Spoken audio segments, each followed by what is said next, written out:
party was supposed to be joyful. I spent days preparing for my daughter Natalie's birthday, baking vanilla cupcakes, hanging decorations, and making sure everything was perfect. I even wore the floral brooch she had given me years ago. At 52, a retired elementary school teacher and widow, these family gatherings meant everything to me. But I never expected that evening would change our lives forever. I can still hear Rachel's voice, crystal clear, as she raised her champagne glass with that smug little smirk. Honestly, Elaine, you should be grateful we even invited you. You're just a burden now. And FYI, the sapphire necklace, it's not yours anymore. The room fell silent. My face flushed as guests shifted awkwardly in their seats. I stood there, clutching the gift I had brought for Natalie, the very necklace Rachel had just claimed, a delicate sapphire pendant that had belonged to my mother, passed down through 4 generations. Before I could respond, she laughed not kindly but cruelly and walked away, whispering something to Tyler, my daughter's ex-husband. He looked uncomfortable but said nothing. I didn't make a scene. I simply placed Natalie's gift on the table, kissed my granddaughter goodbye, and walked out of the party, holding back tears. But what Rachel didn't know was that by the next morning, everything would change, and she would be the one standing outside my door, screaming, crying, and begging for forgiveness. This is my story. Charleston. South Carolina has a way of making even the ugliest moments look beautiful. As I walked away from Natalie's birthday party that evening, the sunset painted the sky in shades of pink and gold that seemed to mock my pain. The cobblestone streets beneath my feet had witnessed centuries of family drama, but tonight they were witnessing mine. I couldn't remember the last time I'd felt so humiliated. Rachel's words echoed in my mind. You're just a burden now. 3 years after my husband Michael's death, this was what I had become to them, a burden. My hands trembled as I fumbled with my car keys. The small gift box containing the sapphire necklace was still in my purse. I'd taken it back from the gift table in a moment of quiet defiance. That necklace was the last physical connection to my mother, a reminder of her strength and grace. The thought of Rachel claiming it, wearing it, possibly selling it.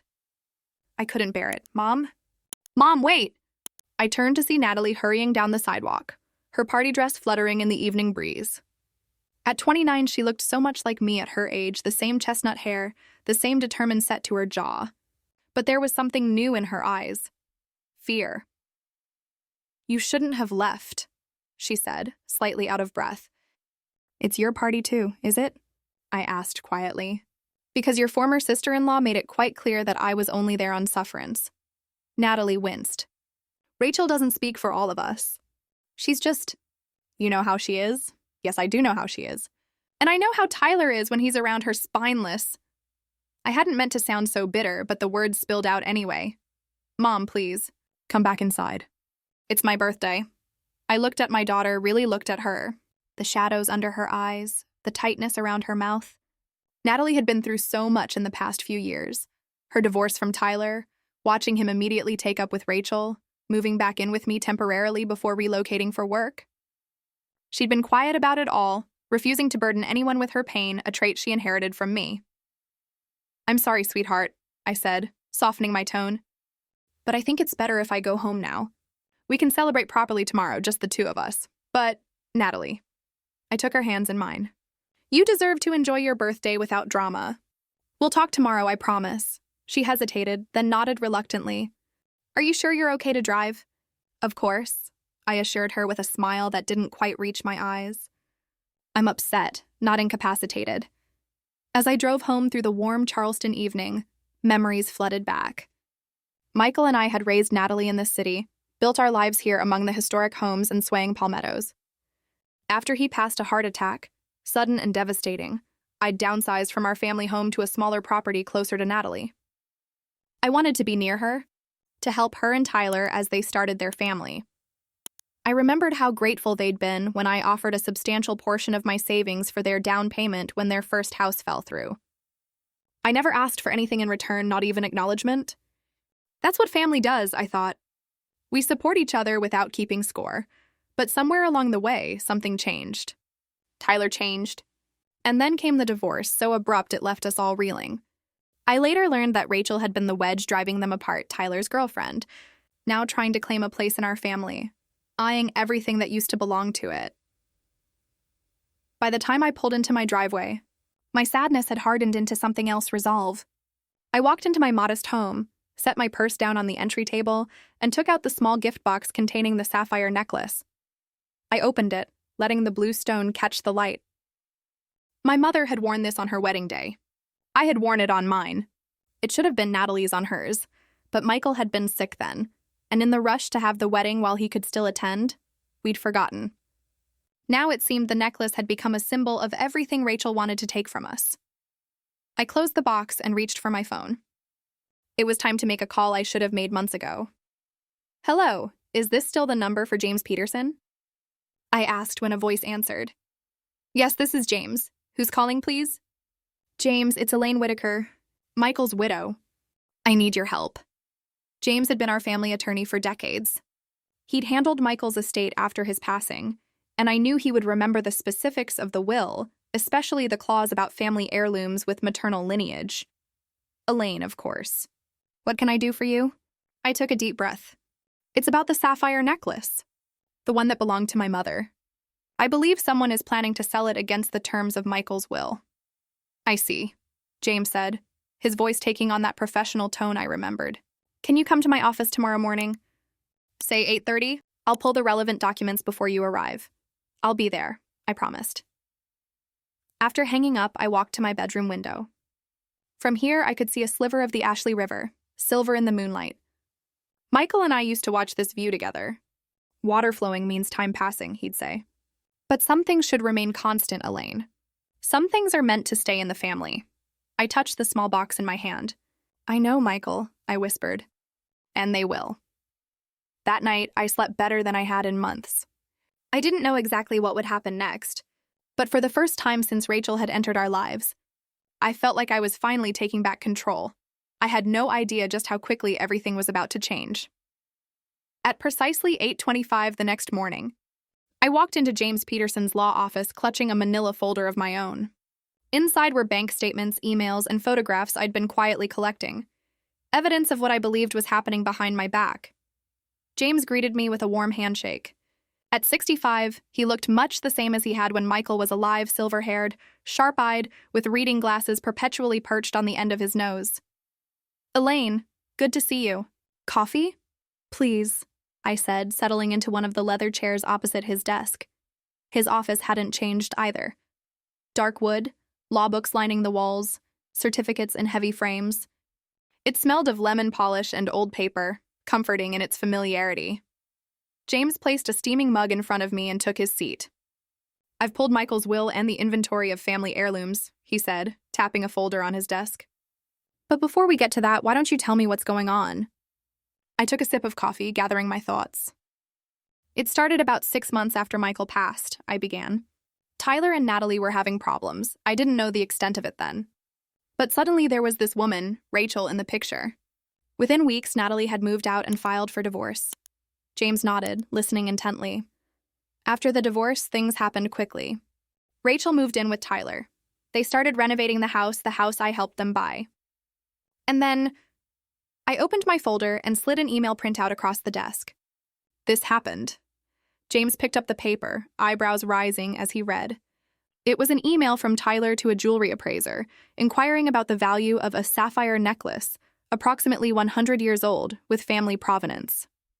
"When was this sent?" James asked. 3 months ago. I found it when I was helping Natalie recover some files from their shared cloud account." I pulled out another document. "And here's a message from Rachel to the same appraiser, asking specifically about how to establish clear ownership for insurance purposes." "I see," James said, his expression darkening. "And you believe they're planning to sell the necklace?" "I know they are. Rachel has been systematically trying to erase me.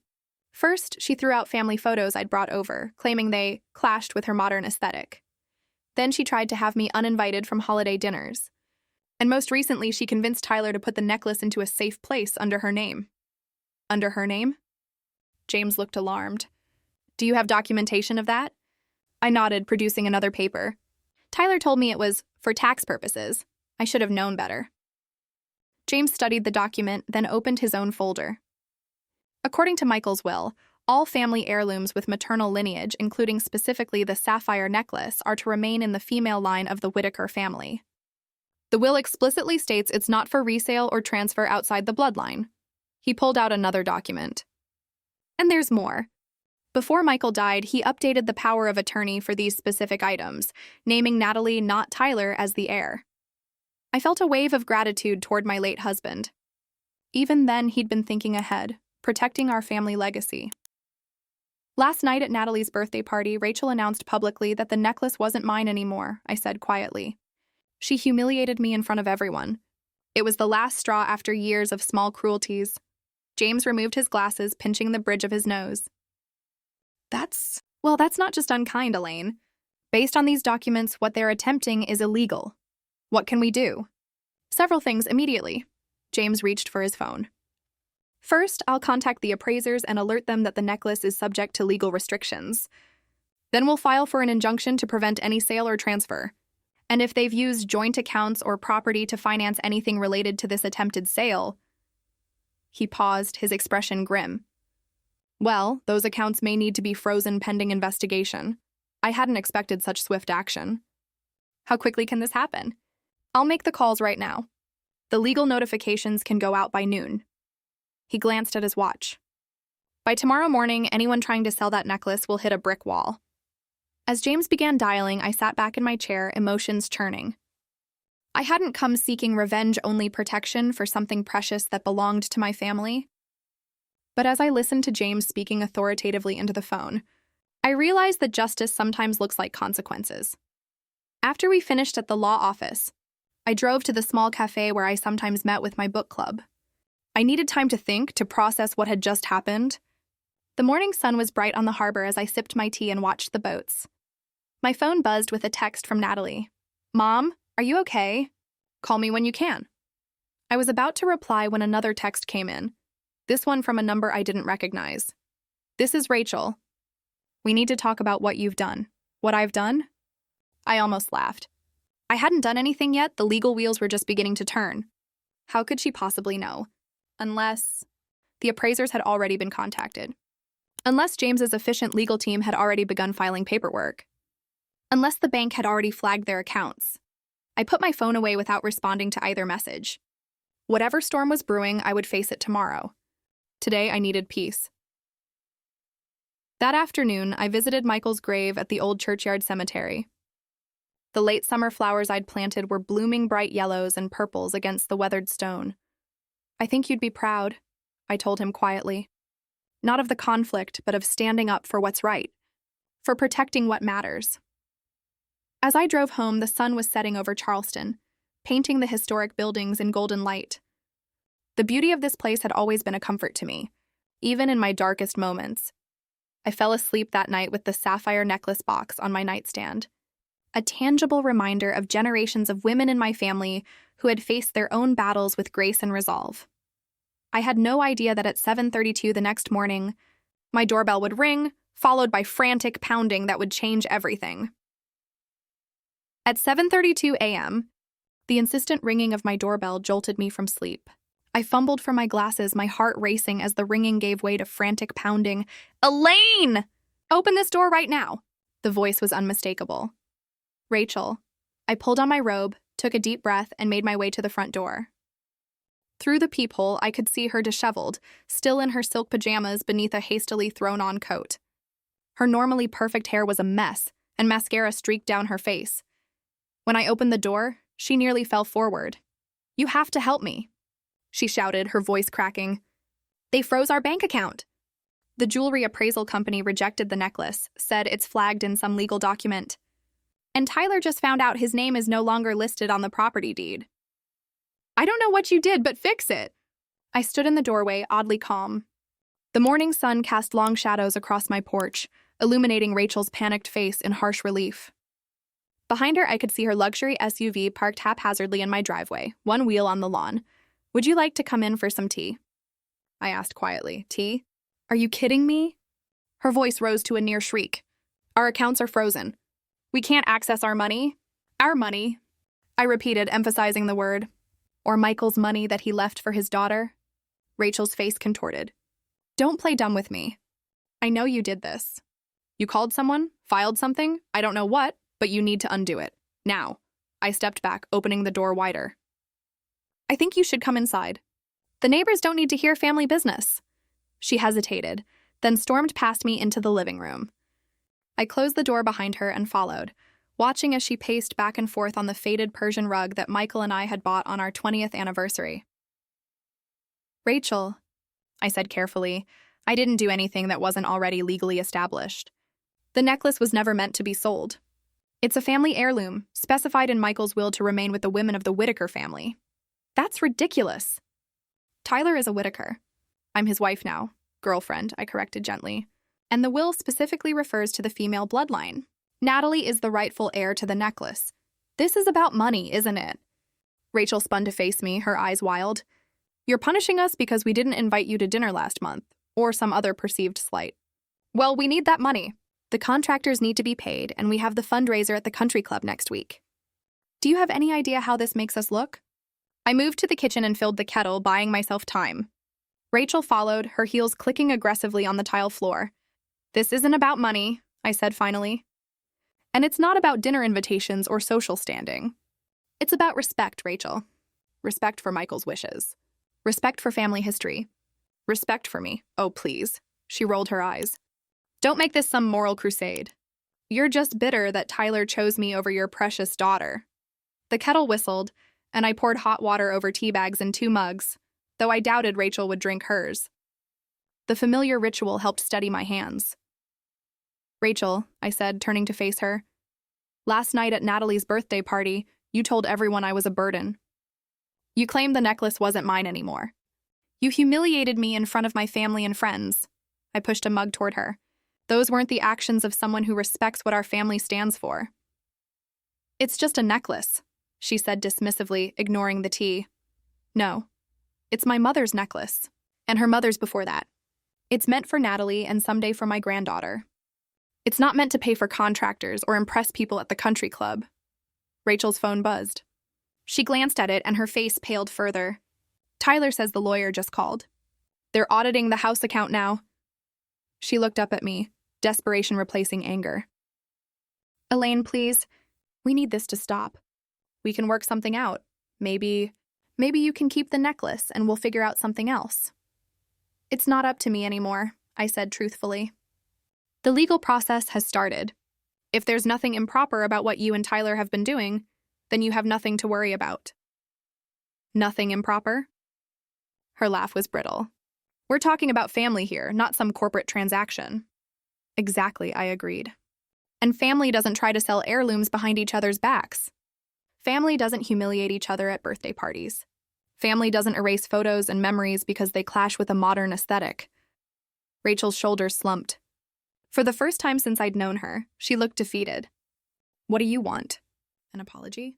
Fine, I'm sorry. The words fell flat between us, hollow and meaningless. That necklace was never yours, I said softly. And neither was the dignity you tried to take from me. She stared at me, speechless. Outside, a car horn honked impatiently. She glanced toward the window. That's my Uber, she said, her voice suddenly small. Tyler took my car keys. Said I was too upset to drive, I nodded, unsurprised. Tyler had always avoided confrontation, sending others to fight his battles.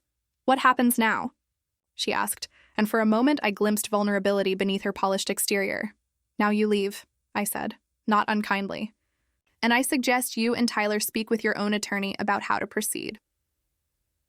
After Rachel left, I sat in my quiet kitchen, the untouched mug of tea still on the counter.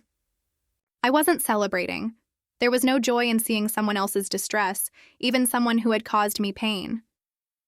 But there was a certain peace in standing my ground, in protecting what mattered. My phone rang. It was James. I assume you've had a visitor this morning, he said without preamble. Yes, Rachel was upset. I'm not surprised. The appraisers contacted her first thing, and the bank flagged their accounts for review after we filed the preliminary paperwork. His voice was professional but kind. Elaine, I should warn you, this could get uglier before it gets better. Are you prepared for that?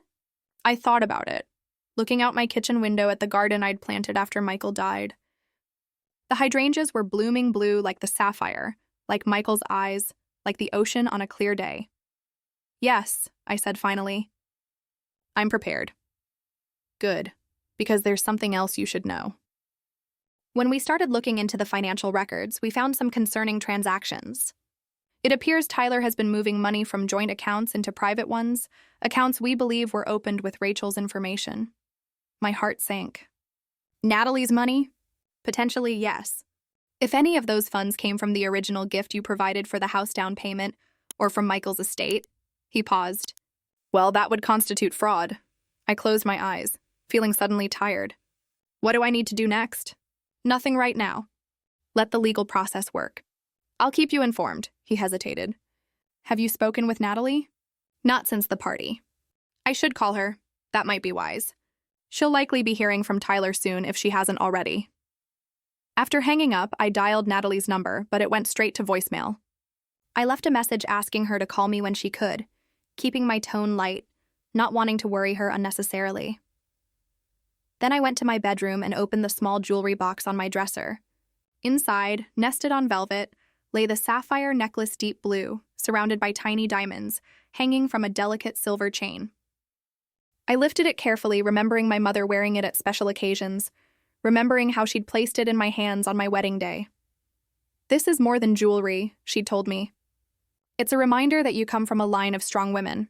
Wear it when you need to remember that. I fastened it around my neck, the familiar weight settling against my collarbone. Then I looked at myself in the mirror, a 52-year-old widow in a faded robe, with a sapphire glowing at her throat. Strong women indeed. By noon, my phone wouldn't stop ringing. Tyler called 4 times before leaving an angry voicemail demanding I call off the lawyers. 2 of Rachel's friends' women, I barely knew from charity functions, texted to say I was being vindictive and making a scene over nothing. Even Tyler's mother called, her voice tight with disapproval as she asked what I thought I was doing to her poor son. I let the storm rage around me, answering only the calls that mattered. James with updates on the legal proceedings, my sister in Colombia who wanted to make sure I was all right, and finally, mid-afternoon, Natalie. Mom? Her voice sounded strained. What's happening? Tyler's called me 6 times. He says you're suing him? I was in my garden, deadheading roses in the heavy afternoon heat. I sat down on the stone bench Michael had installed years ago. I'm not suing him, sweetheart. I'm simply enforcing the terms of your father's will regarding family heirlooms, specifically the sapphire necklace. The one you brought to my birthday? She sounded confused. What about it? I realized then that Natalie didn't know about Rachel and Tyler's plans to sell it, about the updated power of attorney, about any of it. I'd been trying to protect her, to handle things quietly, but that was no longer possible. It's complicated, I said carefully. Can you come over? It's better if we talk in person. An hour later, Natalie sat across from me at my kitchen table, her eyes wide as I laid out everything. The emails about appraisals, Rachel's gradual campaign to edge me out of family events, the humiliation at the birthday party, and finally, the legal actions James had taken on my behalf. I had no idea, she whispered, turning the printed emails over in her hands. I knew Rachel was difficult, but this? She looked up at me, her eyes filling with tears. And all this time, I thought you were just withdrawing, becoming more distant because of Dad. Oh, sweetheart. I reached across the table and took her hand. I never wanted to burden you with this. You were already dealing with so much after the divorce. But that's just it, Mom. I'm not fragile. I'm your Dad's daughter. You should have told me. She was right, of course. In trying to protect her, I'd shut her out, made the same mistake Rachel had accused me of, believing Natalie couldn't handle the truth. You're right, I admitted. I'm sorry. I thought I was sparing you pain, but I was really just making decisions for you about your inheritance, about your right to know what was happening in your own family. Natalie squeezed my hand. So what happens now? With the necklace, with the legal stuff? Now we wait. James is handling everything. The important thing is that the necklace is safe, and it will eventually come to you, as your father intended. She nodded slowly, then a small smile touched her lips. I remember that necklace from when I was little. You only wore it on special occasions, Dad's birthday, your anniversary. I used to think it was magic because it made your eyes look bluer. I smiled at the memory. Your grandmother said something similar when she gave it to me. It brings out the blue in your spirit, she said. I never quite knew what she meant by that, but I liked the idea.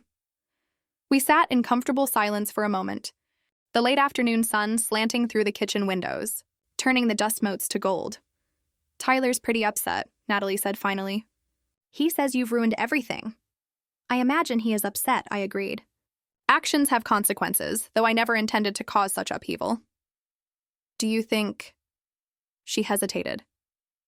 Do you think he was really going to sell it? The necklace, I mean. That's a line even Tyler shouldn't cross. I considered my answer carefully. I think Tyler is easily influenced. And I think Rachel has expensive tastes. Natalie's phone buzzed with a text. She glanced at it and frowned. It's Tyler again. He wants to meet, says we need to talk about damage control. She looked up at me. Should I go? That's entirely your decision, I said. But if you do, maybe meet somewhere public. And remember that you've done nothing wrong in any of this. After Natalie left, promising to call me later, I sat in my quiet house feeling oddly light, as if a weight had been lifted. For so long I'd been carrying the burden of these small cruelties alone, convinced that silence was the higher path. But there was a difference, I realized, between dignified silence and enabling silence between Grace and doormat. The phone rang again. James, Elaine. We've received a settlement offer from Tyler's attorney, he said without preamble. They're proposing to formally recognize the necklace as Natalie's property in exchange for unfreezing the accounts and dropping any potential fraud investigation. That sounds reasonable, I said cautiously. It is on the surface. But there's a catch. They want a non-disclosure agreement for you and Natalie. No one would be able to discuss what happened, the attempted sale, any of it. I thought about that, about Rachel's smugness at the party, about the years of small humiliations, about the truth being buried under legal paperwork. No, I said firmly. No non-disclosure agreement. The necklace goes to Natalie as it should. The accounts can be unfrozen once any misappropriated funds are returned. But I won't be silenced about what happened. Are you sure? James asked. A settlement would be cleaner, faster, I'm sure. Some things are worth fighting for, James. The truth is one of them. As the sun set over Charleston, I walked along the harbor, watching the boats return from a day at sea. Michael and I used to do this walk every Sunday, rain or shine. It felt right to be here now, making decisions that would impact our family's future. My phone buzzed with a text from Natalie. Met with Tyler. It didn't go well. Can I come stay with you for a few days? I texted back immediately. Of course. Your room is always ready? Sometimes. I reflected, watching the gulls wheel overhead. The most powerful thing a person can do is simply stand their ground, not in anger. Not in vengeance, but in quiet, unshakable truth. The sapphire at my throat caught the last light of day. Blue fire against fading gold. Natalie arrived at my house just after 9. Her eyes red-rimmed, a hastily packed overnight bag clutched in her hands. I wordlessly wrapped her in a hug, feeling her shoulders shake as she finally allowed herself to cry. It was awful, Mom, she managed between sobs as we sat in the living room. Tyler was... I've never seen him like that. He said I betrayed him by taking your side, that I was throwing away years of friendship over some stupid necklace. I handed her a mug of chamomile tea, letting her gather herself. We were at Magnolia Cafe, she continued, and he kept getting louder and louder. People were staring. Then Rachel showed up, I think he called her, and it got even worse. She said... Natalie paused, taking a shaky breath. She said I was pathetic, hanging on to Daddy's memory instead of moving on. That I was just like you, living in the past instead of the real world. My heart ached for my daughter, but beneath the sympathy, I felt a slow-burning anger. How dare they? How dare they twist the situation one they had created through their own dishonesty into an attack on Natalie? I'm so sorry, sweetheart, I said, keeping my voice gentle. None of this is your fault. But that's just it, she said, looking up at me with tear-stained cheeks. Maybe some of it is. Maybe if I'd been stronger after the divorce, hadn't just run away to a new job, a new city, maybe I could have prevented all this. No, I said firmly. Tyler made his choices. Rachel made hers. You were healing in the way you needed to. Natalie took a sip of tea, her hands still trembling slightly. At the end, before I left, Tyler said something that didn't make sense. He said, "Ask your mother about the house money. Ask her what she really knows." She looked at me questioningly. "What did he mean?" I sighed, setting my own mug down on the coffee table. "James, our lawyer, found some concerning transactions when he was reviewing the accounts. It appears Tyler may have been moving money around, including possibly some of the funds I gave you both for the house down payment." "What?" Natalie looked shocked. "But that was a lot of money, Mom. Nearly half your savings." "I know," I said quietly. "And it was a gift, freely given. I never expected it back. But if Tyler was using it for purposes other than what was intended, or hiding it from legal scrutiny, that's theft," Natalie whispered, "from both of us." We sat in silence for a moment, the weight of this new betrayal settling between us. "I keep thinking about when things changed," Natalie said finally. "When Tyler changed. It wasn't sudden, was it? It was gradual. Little things at first, complaining about family gatherings, saying your cooking was too old-fashioned, making excuses for why we couldn't help you after Dad died." She shook her head. "I should have seen it sooner. We see what we want to see in the people we love," I said. "Your father taught me that. He always said people reveal themselves in small moments, but we often miss the signs because we're looking for grand gestures." "Rachel didn't waste time with small moments," Natalie said with a bitter laugh. "She swept in like a hurricane. Within 2 months of our separation, she'd redecorated the entire house. My curtains, my furniture, my garden plans, all gone, like I'd never existed there." "I remember," I said softly, thinking of the countless treasured photographs that had disappeared, the family recipes no longer welcome in that kitchen, the holiday traditions deemed outdated. "You know what hurts the most?" Natalie set down her mug and pulled her knees to her chest, looking suddenly young and vulnerable. "It's not even Tyler choosing her over me. It's that he let her erase everything that mattered, our history, our family connections, even Dad's memory. Like none of it had value." I moved to sit beside her on the sofa, wrapping an arm around her shoulders. Some people mistake the past for baggage, when really it's foundation. Without it, they build houses on sand. We stayed like that for a long, while mother and daughter finding comfort in shared understanding. Eventually, Natalie's breathing deepened as exhaustion claimed her, and I gently guided her to her old bedroom, tucking her in like I used to when she was small. The next morning, I woke early to the sound of my phone ringing. It was James again. "Elaine, I have news," he said, his voice unusually solemn. "The bank's internal investigation found something significant. Tyler didn't just move money around. He's been systematically emptying joint accounts for over a year, including accounts that held funds from Michael's life insurance payout." My stomach dropped. "How much?" "Nearly $200,000. Some went to personal accounts, some to cash withdrawals, and there's more. We found evidence that he and Rachel were planning to leave the country next month. One-way tickets to Costa Rica, purchased last week. They were running away," I said, the realization hitting me like a physical blow. "Using our family's money to start a new life somewhere else." "It appears so. The bank has referred the matter to their fraud department, which means potential criminal charges. I wanted you to hear it from me first." After hanging up, I sat on the edge of my bed, trying to process what I'd just learned. This wasn't just about the necklace anymore. It was about systematic betrayal, planned abandonment, and theft on a scale I hadn't imagined. I heard movement in the kitchen and found Natalie making coffee, looking marginally better after a night's sleep. "Mom, what's wrong? You look like you've seen a ghost." Slowly, I told her what James had said. As the words left my mouth, I watched. Her face changed, shock giving way to anger, then to a kind of grim resolution I recognized from her father. "So that's why they needed to sell the necklace," she said finally.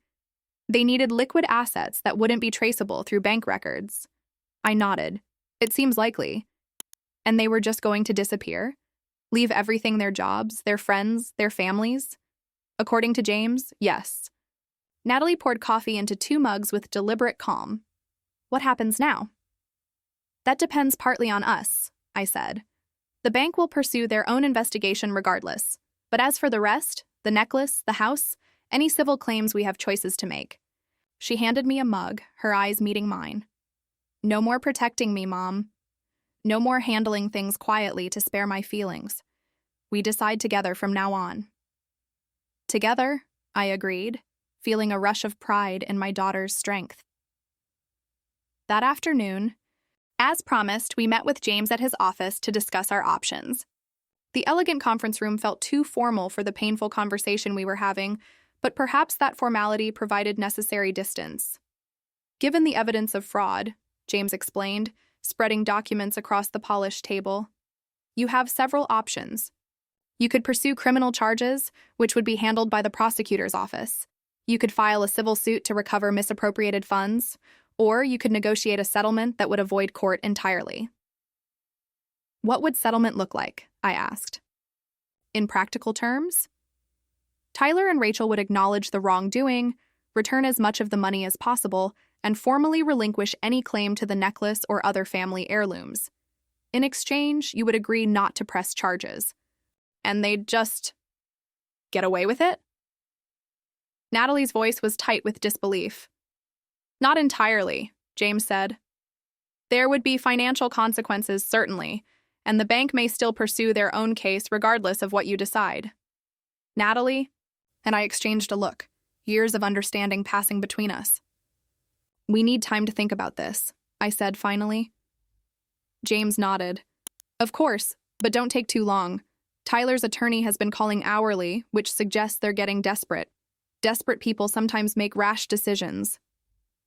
As we drove home, Charleston sprawled around us in all its antebellum glory, historic homes with wide porches, ancient oak trees draped with Spanish moss, church steeples piercing a perfect blue sky. This city was built on complicated histories, on money and pain intertwined through generations. Our family drama was just one more thread in that complex tapestry. What do you think we should do? Natalie asked as we sat on my back porch that evening watching fireflies emerge in the gathering dusk. I considered the question carefully. I think we should do what brings us peace, not what brings them pain. She nodded slowly. Dad would say the same thing. He would, I agreed, smiling at the memory of Michael's steady moral compass. He always said revenge was like drinking poison and expecting the other person to die. But justice isn't revenge, Natalie pointed out, and there should be consequences for what they did. Yes, I said. There should be. But the form those consequences take, that's where our character shows. As night fell fully, wrapping the garden in velvety darkness, we sat in contemplative silence. The decision ahead wasn't simple, and either path would change all our lives irrevocably. The sapphire necklace lay between us on the table, catching the porch light, a tangible reminder of what this fight was really about. Not just money or jewelry, but heritage, respect, and the bonds that hold families together across generations. Whatever we decided, I knew one thing for certain. Natalie and I would face it together, with the strength of all the Whitaker women who had come before us. The Charleston County Courthouse stands like a Greek temple in the heart of downtown, its columned facade and broad steps designed to inspire awe or intimidation in those who approach. 2 weeks after our meeting with James, Natalie and I climbed those steps together, our hands linked for mutual support. We had made our decision. Not revenge, not doormat forgiveness, but a clear-eyed pursuit of justice that would set boundaries without destroying lives. James had prepared the necessary paperwork: a civil complaint seeking restitution of misappropriated funds, formal recognition of the necklace's ownership, and a restraining order preventing Tyler or Rachel from contacting us during the proceedings. No criminal charges yet. That card remained in our hand, unplayed, but available. Are you sure about this? Natalie asked as we paused at the top of the steps, the morning sun warm on our faces. I'm sure, I said, adjusting my simple pearl earrings, another gift from Michael worn today as a talisman of sorts. This feels right. Inside, the courthouse hummed with the controlled chaos of justice in motion, lawyers rushing between courtrooms, clerks shuffling papers, nervous civilians waiting their turn before the bench. James met us in the marble-floored lobby, his briefcase in hand, his expression professionally neutral. They're here, he said quietly, nodding toward a bench near the security checkpoint. Tyler and Rachel sat stiffly side by side, not touching, not speaking. Tyler looked haggard, his normally perfect hair uncombed, dark circles under his eyes. Rachel, by contrast, had armored herself in designer clothes and immaculate makeup, though the effect was somewhat undercut by her constant nervous glancing around the room. "They don't look like people planning a tropical getaway anymore," Natalie observed, a hint of grim satisfaction in her voice. "The bank freezing their assets changed those plans rather dramatically," James replied. "Shall we proceed?" We were headed toward the clerk's office to file our paperwork when a voice called out behind us. "Elaine! Natalie, please wait!" Tyler hurried toward us, ignoring James's warning look. Rachel remained on the bench, her posture rigid with disapproval. "Please," Tyler said again, his voice low and urgent. "Can we talk? Just for a minute? Before you do this?" I looked at Natalie, letting her make the call. After a moment's hesitation, she nodded. 5 minutes, James said firmly. "In the consultation room. I'll be present for the entire conversation." The consultation room was small and sparse, just a table, 4 chairs, and bland beige walls. Tyler sat across from us, his hands fidgeting on the tabletop. "I know what you must think of me," he began, his eyes darting between Natalie and me. "And you're right. I made terrible choices, but please don't file those papers. It will ruin everything, my career, my reputation in this town." "You should have thought of that before you started emptying our accounts," Natalie said, her voice surprisingly steady. "Before you planned to disappear to Costa Rica with our family's money." Tyler flinched as if she'd slapped him. "It wasn't like that." "Not exactly. Then what was it like exactly?" I asked, genuinely curious to hear how he would justify his actions. He ran a hand through his disheveled hair. "It started small. Rachel had ideas for the house renovations, new furniture. Things got expensive. I borrowed a little from our joint account, planning to replace it. But then you kept going," Natalie finished for him. "And it wasn't just a little, Tyler. It was $200,000. I know, he said miserably. "It spiraled. Rachel has expensive tastes. And then there were the country club dues, and the new car, and the trip to the Hamptons. I kept thinking I could fix it before anyone noticed. Make a big real estate deal or get that promotion. And the necklace?" I asked quietly. "Was selling that Rachel's idea too?" He nodded, unable to meet my eyes. "She saw it when I was going through old photos. Said it could be worth a lot. Said it was just sitting in a drawer anyway, not doing anyone any good." "It wasn't yours to sell," Natalie said, her voice hard. "It was never yours. I know that now." Tyler looked up, his eyes pleading. "Look, I'll sign whatever you want about the necklace. I'll admit it belongs to Natalie. I'll even try to pay back the money somehow. But please don't file those papers. If this gets out, if there's a public record..." He swallowed hard. "My parents, my firm, everyone in Charleston will know what I did." James, who had been silently observing, leaned forward. "That's rather the point of justice, Mr. Whitaker. Actions have consequences." "What about Rachel?" I asked, noticing her absence from both his presence and his promises. "Is she willing to make amends too?" Tyler's hesitation told me everything. She thinks we should fight this. Get our own lawyer, claim it was all legitimate marital assets, drag it out until you give up? "And what do you think?" Natalie asked, studying her ex-husband's face carefully. He took a deep breath. "I think I'm tired of living this way. Of the lies, the pretending, the constant pressure to keep up appearances. I thought Rachel was what I wanted, exciting, ambitious, glamorous. But the cost," he shook his head, "the cost has been too high." A heavy silence fell over the room. I watched Natalie, seeing the complex emotions play across her face, anger, hurt, perhaps even a flicker of the love she had once felt for this man. "We've made our decision, Tyler," I said finally. "We're filing the papers today." His shoulders slumped in defeat. "But," I continued, "we're not pursuing criminal charges." "Not yet. That will depend on what happens next." Hope flickered in his eyes. "What do you mean?" James slid a document across the table. "This is a settlement agreement.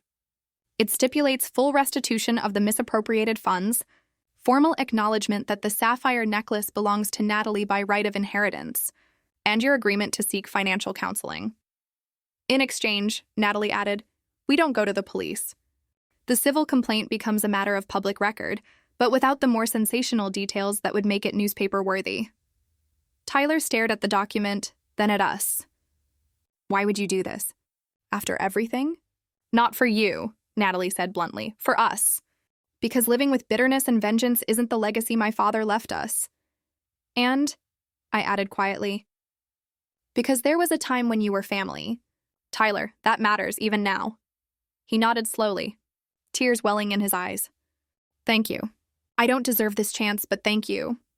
Don't thank us yet, James cautioned. This agreement has teeth. Violate any provision, and the criminal charges will be filed immediately. I understand, Tyler said, reaching for the pen James offered. I'll sign right now. As he scrawled his signature across the pages, I felt a weight lifting, not the full release of forgiveness, perhaps, but the beginning of closure. When we left the consultation room, Rachel was waiting, her arms crossed defensively. Her eyes widened when she saw Tyler with the signed agreement in hand. What did you do? She hissed, grabbing his arm.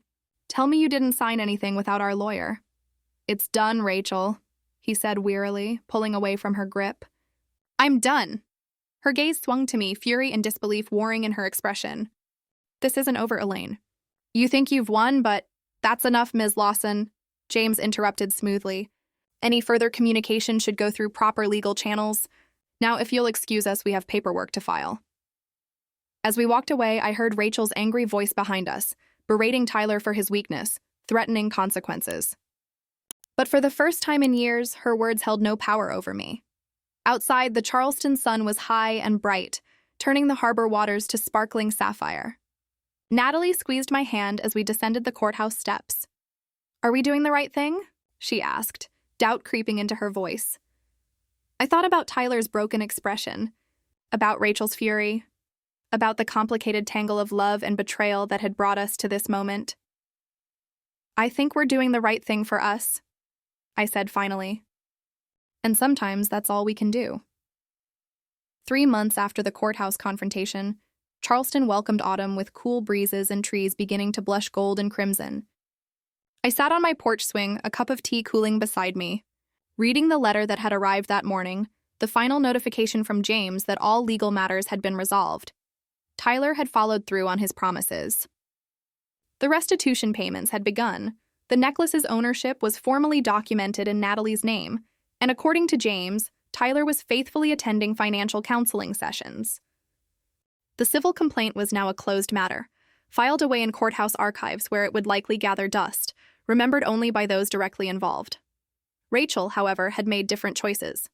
2 weeks after the settlement, she'd moved out of Tyler's house, taking only her personal belongings. Charleston's efficient gossip network reported that she'd relocated to Atlanta, already dating a real estate developer there. She had attempted to contact me once, a rambling, angry email that veered between accusations and backhanded apologies, but I hadn't responded. Some bridges, once burned, should remain crossed. The sound of tires on gravel announced Natalie's arrival. She emerged from her car looking different than she had in years, lighter somehow, her smile quicker, her movements more relaxed. Moving back to Charleston had been her idea, a decision that surprised us both. I ran away once, she'd explained when she told me her plans. I don't want to run anymore.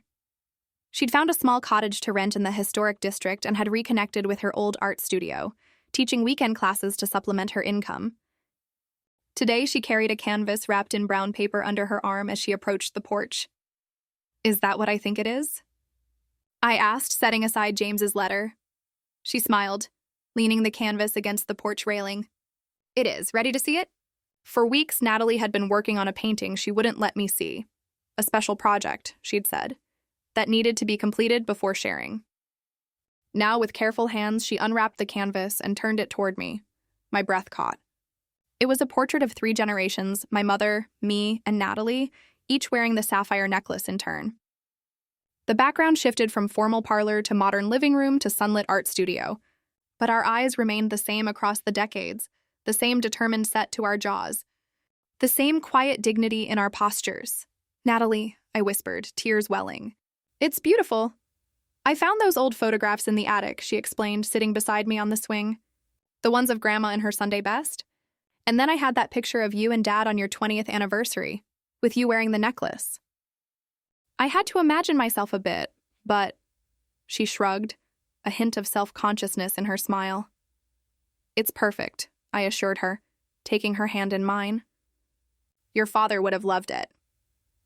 We sat in comfortable silence for a moment, the portrait propped before us like a window into past and future simultaneously. I saw Tyler yesterday, Natalie said finally, at the farmer's market downtown. He looked better, calmer. I nodded, unsurprised. James had mentioned that Tyler had sold the large house and moved into a modest apartment, part of his efforts to rebuild his finances and perhaps his character. Did you speak to him? I asked, briefly. It was awkward, but not terrible. She twisted a strand of hair around her finger, a habit from childhood that emerged when she was thinking deeply. He apologized again. Said he was seeing a therapist, not just the financial counselor. Said he's trying to understand why he made the choices he did. That's good, I said, meaning it.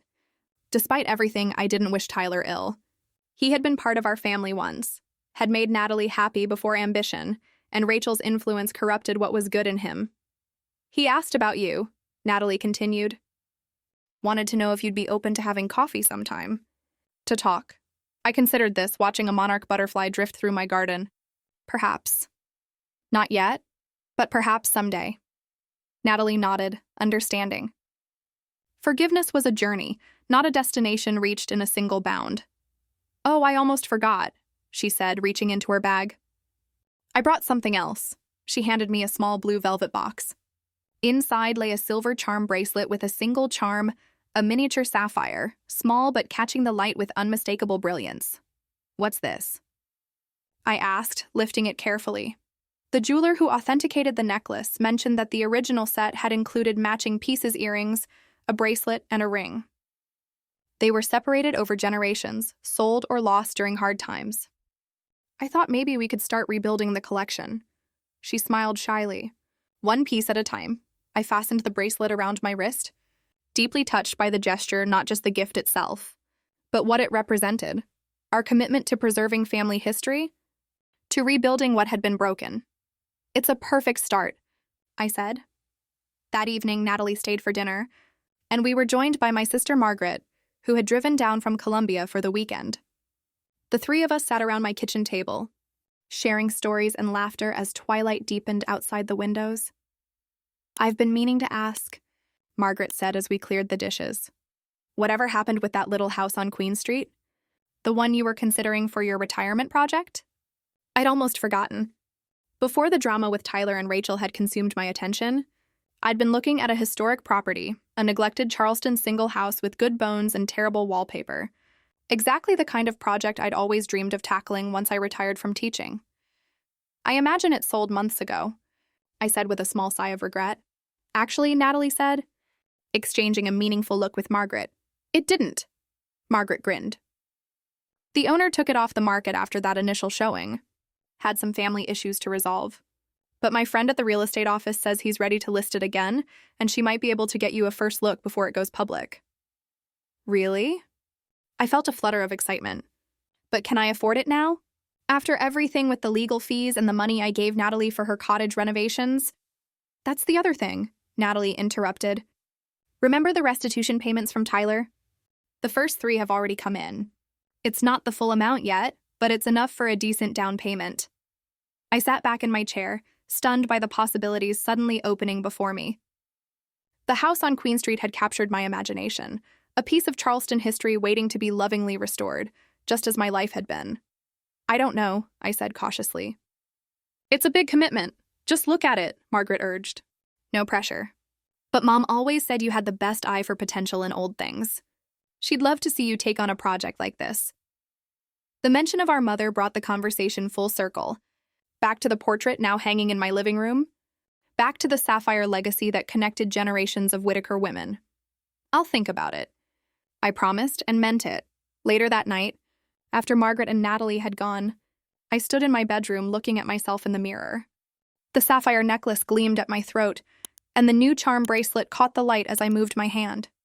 52 years old, but in some ways, I felt like I was just beginning to understand who I was without Michael, without the familiar patterns of my previous life.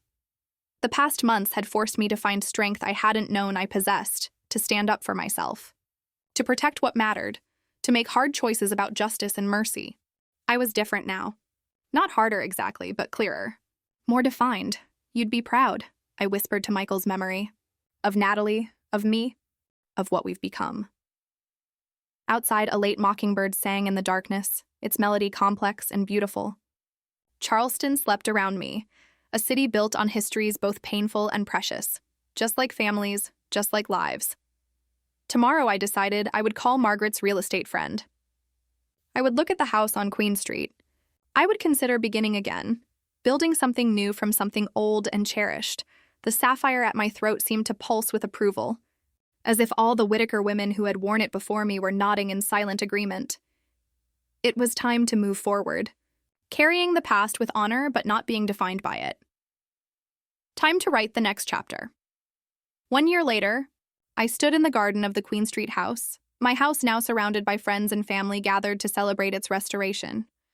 The September evening was perfect, warm but not stifling, the sky painted in watercolor pinks and golds as the sun began its descent. The transformation of the property had been a labor of love. After purchasing it with the combination of my savings and Tyler's restitution payments, I'd spent months bringing the historic single house back to its former glory-stripping layers of wallpaper to reveal original details, refinishing hardwood floors hidden under worn carpet, replacing rotted porch railings, and coaxing the neglected garden back to life. Margaret had helped with the interior design, while Natalie had painted custom murals in the entryway and dining room. Even my book club friends had pitched in, spending weekends helping me strip paint and plant heirloom roses along the garden path.